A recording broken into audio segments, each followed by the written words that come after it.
मेरे प्यारे बच्चों, हम लोगों ने लेसन नंबर 13 में कर्ता कारक देखा था।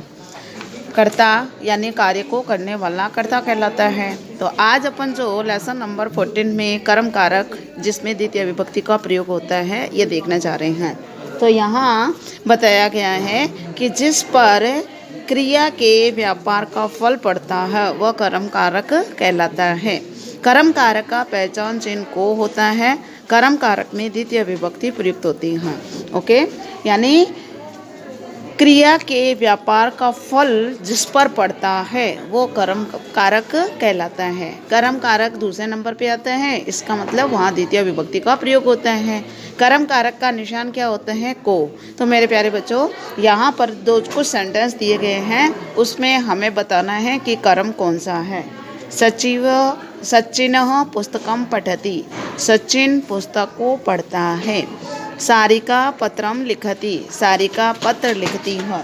तो यहाँ पर को का निशान नहीं हुआ है, परंतु अगर हम सेंटेंस बनाकर देखें तो हमें पता चल रहा है कि पत्र शब्द क्या है? कर्म कारक है।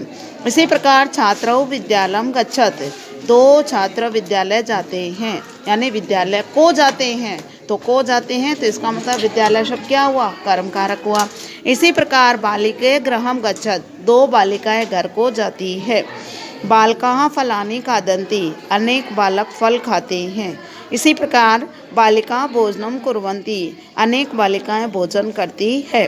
तो मेरे प्यारे बच्चों, आप लोगों ने देखा कि यहाँ जैसे फर्स्ट सेंटेंस में किताब या पुस्तक कर्म कारक है, दूसरे में पत्र, तीसरे में विद्यालय, चौथे में गृह, पांचवें में फलानी और छठे में भोजनम शब्द क्या है? कर्म कारक है।